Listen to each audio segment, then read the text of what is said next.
My name is Ken Balbuena, and I'm running for Braddock District Supervisor in a special election on December 9th. Mr. Balbuena. All right, thank you, Dr. Anderson, and thank you, members of the school board. What makes my leadership a little bit different than the previous Braddock District Supervisor is that I have been in touch with the community for many, many years. I was Civic Association President, PTA President, I've been on the pool board, I've been appointed by both Republicans and Democrats. My predecessor has been really more into politics kind of his whole career, and so I think my opponent as well has been in politics quite a bit. So I'm different because I'm a normal person and I represent the community as best I can. That's one of my priorities, is putting people before politics. There's a lot of different committees that I'd love to be able to serve on, one of them being the budget, because I think fiscal responsibility is a huge issue within Fairfax County. You're hearing a lot of residents, unfortunately, are saying that they can't afford to live here anymore. And I think a large part of that is we have not done a financial review of our budget, the 390 line items that are in it, since 2016. In addition, the school board, they just, for one reason or another, don't want to hire an independent auditor. And so I think a lot of times we are doing some frivolous spending, and there are probably ways that we can make it a little bit more efficient, but we aren't taking that internal look. So budget committee is a huge one that I would want to serve on.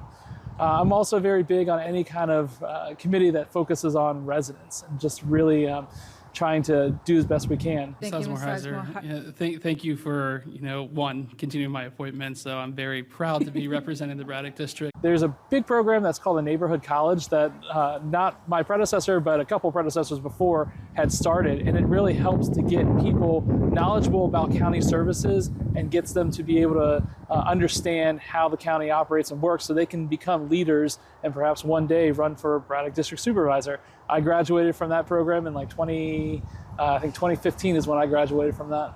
Well, gaming commission would be a great idea to be able to regulate a lot of gaming. There's a lot of talk about perhaps a casino that's going to be in the Tyson's Corner area. And I think that a casino could potentially have some benefits. It could bring, travel and tourism over here, particularly with sports. However, Tyson's Corner is not the best place for it. I think that there's a lot of traffic there, and so if you were to bring in a casino into the Tyson's area, you would see a lot more of increased traffic. But nonetheless, it's still, I think, an issue that should be left up to the voters, and so I'd support putting it to a referendum. Don't particularly have a position on iGaming. I know that it's something that is it's kind of taking off now, particularly when you have a lot of sports, commissions. And so I think having a gaming committee or a gaming commission would be able to regulate that. And so that's something that's definitely needed. So to be able to have a little bit more housing and to alleviate the property taxes and make Fairfax County a little bit more affordable, that's what my top priority is. My top priority is addressing the commercial vacancy rate to alleviate the overburden on residential taxpayers. Right now, you'll see that the tax rate has actually gone up to 18.1% of empty commercial spaces. And when you see that the value of that land is going down, you're losing revenue. And so the only way that the county sees that you can make up the revenue is to pass it on to the residential taxpayers. And so my focus is going to be identifying all these commercial properties that would be prime for redevelopment, turn them into mixed-use properties, so that way you can increase just the housing stock that's here. You can perhaps have some affordable housing units that will help the county achieve its goal of 10,000 units by the year 2034. But more importantly, you're going to be able to grow the residential tax base without overburdening the current taxpayer. And we want to make Fairfax County a place where you can not only live, work, and play, but also stay. And that's something, unfortunately, that is what I'm hearing from the voters a lot, that they can't afford to live here. And it's really sad, and we need to be able to stabilize property taxes to be able to make it a place where you can live, work, play, and stay. So how do I keep myself free from influencing, bodies perhaps outside, maybe lobbyists, for example? So for me, I am always running to represent the needs of the people. And so for me, my civic association background is what is, really just driving me. So my representation is of the people, not necessarily of the lobbyists and the special interest groups. And so, obviously the special interest groups will be, having some desirable things that they're going to try and throw at me. But ultimately, it's the people that are going to vote me into office, and it's the people that I want to represent. Well, data centers are very popular over in Loudoun County. You'll see that it's funding a lot of their core government services.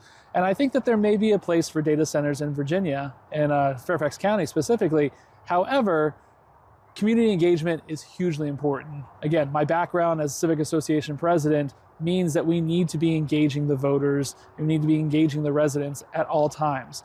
And we need to be listening to them. One of my campaign priorities is to restore confidence and trust in the Board of Supervisors, to reassure those that we represent that their voices are heard and listened to.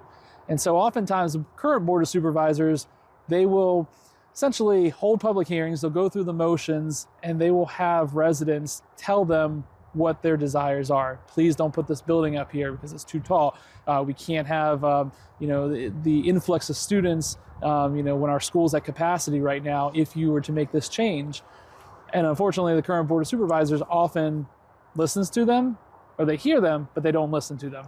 And so my goal is to always have constituent engagement, even when it comes to data centers, to be able to listen to their voices. And if it doesn't seem like that it's the right place to put it, I will vote against that measure. And we will find an alternate place where perhaps a data center could bring some of the economic benefits that we're seeing in places like Loudoun County. I'm super thrilled to be having this interview right here on this track. We are at North Springfield Elementary School. It's where my daughters grew up essentially, and where they went here for many years. And during the pandemic, obviously schools shut down completely. And we took that opportunity to work with the principal, and we built this track that's over here. I should say we raised funds for the track. The track itself cost about $5,000. We had 81 donors from throughout the community. So they weren't just parents of the school, but it was the entire community, because this benefited all of North Springfield. And so you can actually see, perhaps in the video, depending on how long it runs, that there are actually people using the track right now. And I don't think that they are elementary school age. There's also a coach that's kind of over here with them too. So it's just evident that this track belongs to all of Fairfax County, all of the people. And it was important for me when I was PTA president to really just work with our principal, bring this track over here. This field is used for field day often, and it usually gets very muddy when it rains. And so this track was a great alternative to be able to provide a usable field. And they use it even to this day. The school uses it for a top 10 race, where they have the top 10 runners in the mile, and they're then using this as a race. And it's a big field day. It's a big, important annual event that they have. So super thrilled to be here. My message for voters is that they should come vote for me, because we have had years and years of imbalance on the Board of Supervisors. There's currently a one-party rule, and right now they vote very much in lockstep. And you're seeing that affordability is a huge issue. And when you see that there's the same types of policies, people should vote for me, because I come from the community.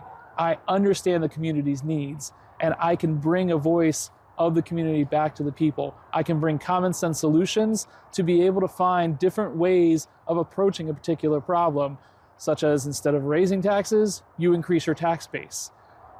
When I was Civic Association president, every year in May, I would summarize all of our accomplishments for that year. And my final year as Civic Association president, I summarized my entire presidency. And what I was saying on that last newsletter article was that we were able to raise our membership without raising our dues for the Civic Association.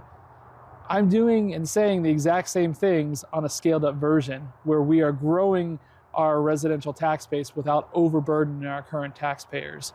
I've been able to prove that my solutions can work at a community level, and now I can scale it up to a county-wide level. And that is why the voters should vote for me. I'm an experienced community leader that can represent their needs, and I can help to improve Fairfax County, to bring common sense back to the Board of Supervisors.